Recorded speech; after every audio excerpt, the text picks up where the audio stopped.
Do you crave the power to bend the fabric of reality to your will? Want to crush your enemies with the weight of the cosmos itself? Are you tired of being forced to concentrate on Hunter's Mark? Well, then this is the subclass for you. Hey guys, it's Warners, and I am happy to announce that I am releasing my first homebrew subclass, the Gravity Warden, for the 2024 rules, because the SRD just came out about 2 weeks ago, and I've been prepping this for a while. It's completely free, and I have the details of how to access it at the end of the video. But before you get the PDF, let me explain the Gravity Warden to you. First of all, as we all know, at least most of us, the new Ranger was a bit of a disappointment, to say the least. I have a whole video ranting about it right here if you want to hear my in-depth takes on my thoughts on the new Ranger. And instead of trying to change the whole Ranger class, I felt like there was a way to make a subclass that could work within the new Ranger and still make a pretty darn good character. And so, just to summarize, my two biggest flaws with the Ranger is it's still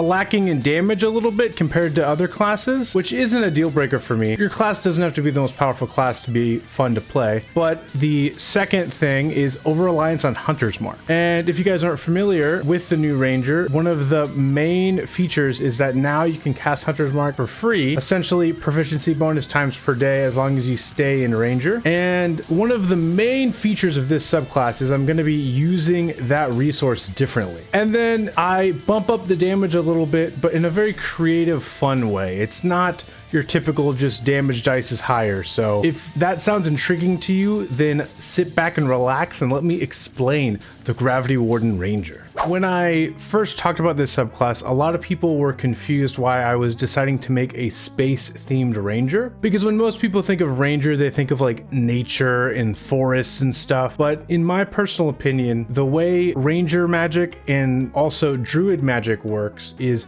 you essentially tap into the primal magic of whatever environment you're in. And even though space isn't something we think of as a part of nature, it 100% is. So I envision this character as essentially drawing on the primal energy of space and gravity and those sorts of things. This subclass would feel very comfortable in a Spelljammer campaign, but I feel like it can be in any campaign. If the Circle of Stars Druid can be in any campaign, I feel like this can be in any campaign as well. So with that being said, we have our first feature, which is called Gravity Arsenal. This has two sub features with it. We first have weighted strikes. When you deal slashing or piercing damage with a weapon attack or ranger spell, you can convert it to bludgeoning damage instead. Whenever you deal bludgeoning damage to a creature with a weapon attack, you can push the target 5 feet straight away from yourself. So the damage conversion of slashing and piercing damage will make more sense as I share more of the abilities, but you essentially have a little mini push weapon mastery without the size limitation. It's essentially almost exactly how the old repelling blast works, but it's restricted to just weapon attacks, and it does only half the movement that repelling blast would do. So I feel like it's still pretty balanced despite all the changes to the rules. You can obviously combine this with the push weapon mastery, which is cool, but if you have a weapon that isn't using the push weapon mastery, you can still push people around a bit, which is nice. And then we have crushing momentum. You can imbue your attacks with gravitational force. When you deal bludgeoning damage, you can deal an additional 1d6 bludgeoning damage once per turn, even if it isn't your turn. This die increases to 1d8 at level 11. So this is your typical damage boost that you get with Ranger, tied to bludgeoning damage, and now the weighted strikes synergy will make a little more sense. And if you notice, I specifically said this works on not just your turn, but on any turn. And I feel like this is a really creative way to add damage to the Ranger, but you still have to kind of set it up. That means that for opportunity attacks, you can add this extra damage if you're doing bludgeoning damage. But I also said that you can change spells that deal piercing or slashing damage into bludgeoning damage. So you have some synergy with spells that you can cast that deal those sorts of damage types, dealing damage on someone else's turn. So for example, if someone walks into your spike growth, you can add this damage once per turn. And I'll kind of explain the thematics of this. So for example, spells like Ensnaring Strike, you typically have roots wrap around someone and it deals piercing damage once per turn and restrains the target. You can reimagine this spell as being basically a gravity arrow or weapon strike that you hit someone with, and then the gravity around them pulls them down and it's slowly crushing their body. Same with the weapon attacks changing to bludgeoning damage. How I envision the weapon attacks working, even though you have a sharp sword in your hand, when you strike with it being imbued with gravitational energy, instead of the blade even hitting the creature you're targeting, they are hit with the gravitational energy before then. So the blade doesn't even touch their skin or bones or whatever the creature you're hitting has. Then we have the second third level feature known as Gravity Well, and this will kind of evolve as we go up in levels. You conjure a sphere of crushing gravity to anchor foes, while a singular gravitational pull overwhelms your marked query's strength. This ability is how I change how favorite enemy works. And if you're someone who really likes Hunter's Mark, just know that there's still something for you here. As a bonus action, you can expend a use of your favorite enemy feature to create a 15-foot radius sphere centered on a point within 60 feet. Speed is halved for all creatures in that area. You can choose any number of creatures to be unaffected. Gravity Well lasts for 1 minute until you have the incapacitated condition, die, or if you use this feature again. You can choose to cast Hunter's Mark as part of this bonus action without expending a spell slot. The marked creature has disadvantage on strength saving throws for the duration. So yeah, basically you create a sphere of heightened gravity that makes it so creatures can only move at half speed. But because you are a master at controlling gravity, you can pick and choose which creatures are affected by it or not. And then, because you're using favorite enemy, if you would like to, you can still cast Hunter's Mark with this same bonus action. And the creature you marked, they have disadvantage on strength saves, which can be really powerful, especially as we'll see in later levels how this synergizes with other abilities. What you'll start to see is the Gravity Warden Ranger is a master at controlling the battlefield. Can Gravity Well be a little overpowered at times? Yeah, but I really feel like the Ranger deserves it. Next, I'll talk about the Gravity Warden spell list, which is our last third level feature. So here, right at third level, we get access to Featherfall. At 5th level, you get Levitate. At 9th level, you get Slow. At 13th level, you get Freedom of Movement, which is normally on the Ranger spell list, but this gives you access to it without having to pick it, which is nice. And at 17th level, you have Arcane Hand, otherwise known as Big B's Hand, but you know, because of SRD's stuff, it's Arcane Hand. And I feel like this is a good mix of control spells, and they're all very thematic with the Gravity Warden in my opinion. So putting it all together, you can create this sphere of gravitational energy. You can push creatures into it, and you can add extra damage when you deal bludgeoning damage. And because casting Hunter's Mark with it is optional, if you would like to concentrate on a different Ranger spell, you can do that without having to feel like you're missing out on anything. Okay, so now we have our 7th level feature. This is another way that I've designed this Ranger subclass a bit differently than other Ranger subclasses. Typically at 7th level, Rangers get a defensive ability, and I did not do that with this one. Instead, I upgraded Gravity Well. And honestly, Gravity Well being upgraded, I feel like is in of itself a defensive option, just indirectly. So I'll go ahead and read it. We have 7th level, Push and Pull. Your Gravity Well grows in intensity, pulling your foes towards the center while crushing them with gravitational force. When the Gravity Well appears, each creature in that area of your choice must make a strength saving throw against your spell save DC, or be pulled up to 10 feet towards the center and take bludgeoning damage equal to your wisdom modifier, minimum of 1. A creature also makes this save when it enters the spell's area or ends its turn there. A creature makes this save only once per turn. Okay, so now you're casting Gravity Well, and creatures, if they fail their strength save, are being pulled 10 feet to the center, and they take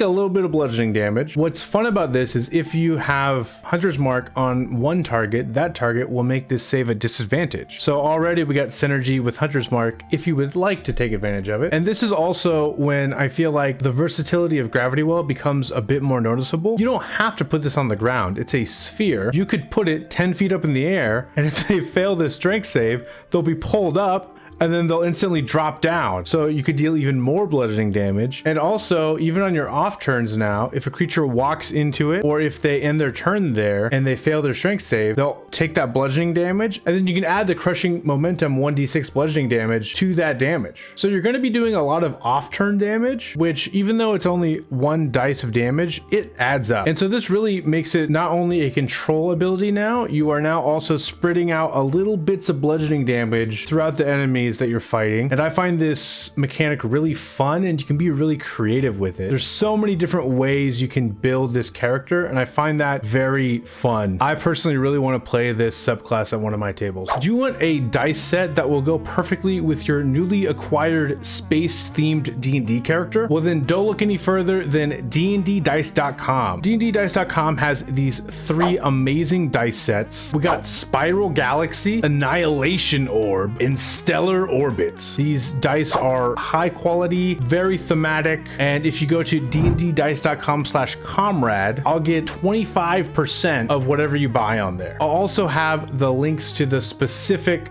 dice down below. I am an affiliate of theirs, so it's an affiliate link. Let's get back to the video. All right, and now we're at level 11. This is where a lot of campaigns end or never get to, and we've already have a lot of fun stuff this ranger is doing, but I'll go ahead and tell you about it. We have 11th level feature, Cosmic Adaptation. As you become more in tune with the primal magic of the cosmos, your body changes. Astral Fortification, you no longer need to breathe and you gain resistance to bludgeoning damage. The no longer needing to breathe is definitely mostly a ribbon feature, but it will definitely come up. It's meant to be an adaptation you get from being connected to space, but it would also work underwater, so that's nice. And then you get resistance to bludgeoning damage, which is a very common damage type. I think it's considered the most common damage type. So there's your defensive option. You get it a little bit later, but I feel like that's more balanced because it's a little better of a resistance in my opinion. And then this feature I really love. I think it's a very unique feature, and this makes it feel like you're really, really good at manipulating gravity, and it also gives you kind of options of how to use it, which I always think is fun. Options are one of the best parts of character creation. So we have anti-gravity. When you cast Levitate, you can change the casting time to a bonus action. If you do so, the spell's duration becomes 1 minute for that casting, and it doesn't require concentration, but it ends early if you cast it again, have the incapacitate condition, or die. So essentially, when you cast Levitate, you can choose to make it a bonus action, not require concentration, but it only lasts for a minute, and you can't cast it a second time in this way. But if you guys don't know, Levitate makes it so you can float up in the air if you cast it on yourself, and then you can move 20 feet per round, which is a nice little thing to have if you need to float a bit during combat, and it's very thematic. But you can also cast this offensively, and it's very much a save or suck spell offensively, because once you cast Levitate on a creature and they fail the saving throw, they're floating, and you can move them up or down, but they can't really do much. There is no saving throw that keeps happening. So unless they have a ranged ability, which a lot of creatures have, especially the new monster manual, they can't get you, or they can get you, but they're just not able to move much. So I just love the idea of this ranger. They have this whole gravity well thing happening, and then let's say another creature gets really close to them, they bonus action cast Levitate, they're floating up in the air, and then they back away. I just feel like that's so fun. This is a very versatile ability. What I like about this level is technically I haven't added any more damage with the subclass features, but I've just added a lot of control and defensive options, which I think is very fun. And then we have the level 15 feature, Gravity Master. Your mastery of gravity becomes absolute, bending reality to crush enemies or reverse its flow. Your form anchored as the cosmos itself yields to your will. So we have the first feature of this is Stellar Upheaval. You always have the reverse gravity spell prepared, and you can cast it once without expending a spell slot. You regain the ability to do so when you finish a long rest. So if you guys don't know, reverse gravity is, I'm pretty sure, a 7th level spell, and rangers never get access to this level of spells, but it's literally a gravity focused subclass, and I was like, you have to be able to cast reverse gravity once per day. And this again adds so much control. You can literally make objects and creatures float up 100 feet up into the air, and if there's a ceiling, they'll take falling damage, which is bludgeoning damage, which is totally fitting with everything else going on in the subclass. And then you could drop concentration and they could fall back down, doing even more bludgeoning damage. I just feel like this is such a fitting spell for this character, and it's not overpowered because you still can only cast it once per day. And we have Cosmic Expansion. Your gravity well's radius increases to 30 feet, and allies in it gain resistance to bludgeoning damage. So we went ahead ahead and doubled Gravity Well's radius, which is awesome. And now your allies get the same resistance to bludgeoning damage that you already had. This is really great for your allies, and it's really great because now all of the other features with Gravity Well now have a way bigger area they'll be affecting, and I just love this ability. And we have our last little ability. We have Dark Anchor. You're immune to being knocked prone. I feel like this just is very fitting as a final little ability. If anyone isn't able to be knocked down, I feel like the gravity guy should be the guy that can't be knocked down. So yeah, there you go. There's so many fun combinations you can do with this subclass. Like for example, a longbow user with this subclass would be great. You can combine the slow weapon mastery with the inherent push ability that weighted strikes gives it, or you use the heavy crossbow and you get weighted strikes and you can push them really far back, or you can go melee. You could dual wield and you can get a bunch of hits in and be able to push the target real far. Or if you want to have a big heavy weapon like a maul, you could again benefit from having the push weapon mastery plus the other stuff that weighted strikes gives you. There's so many ranger spells that deal slashing and piercing damage. Like for example, Conjure Animals does slashing. I would totally reflavor as you either grabbing rocks from the ground and now they're like rapidly spinning and hitting things, or you're essentially summoning mini comets from space and you're controlling them on the battlefield. There's so many different ways you can reflavor stuff. Like just think about the Entangle spell. It doesn't have a different damage type or anything, but just envision Entangle as instead of being vines coming from the ground, it is literally gravity just becomes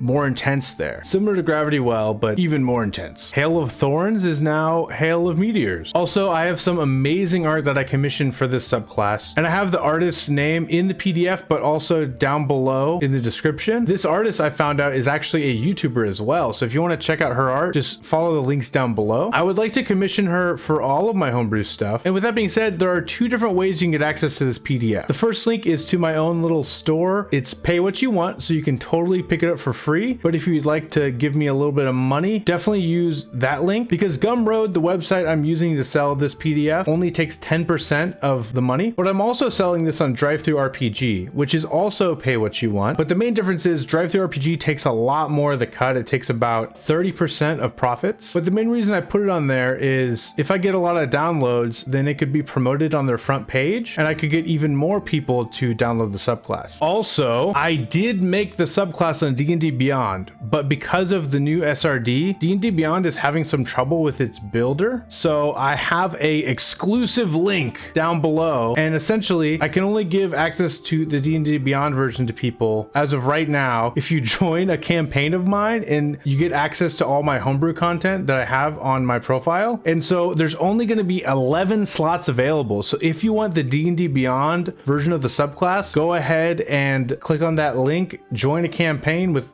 any character, and you'll have access to the subclass. And if I'm really getting a lot of people that want the D&D Beyond version, I might make more campaigns and I'll add more links down below. So yeah, I 100% plan on making more homebrew content. If you really enjoyed this subclass and you want to see more, definitely subscribe down below. I really enjoyed making this subclass and I want to make more. I actually have one planned next. It's a warlock subclass. It's going to be hag themed. Either way though, I'm going to keep pumping out this content and I'll catch you guys later. If you want me to make a build video using this subclass, let me know down below. I was just trying to promote the subclass and then later I might do that. Also, I do playtests for these subclasses like I did for this one. If you join the Discord, you should be able to give your input when I put out the community playtests. So yeah, thank you guys so much for watching and hope you have a great rest of your day. Peace.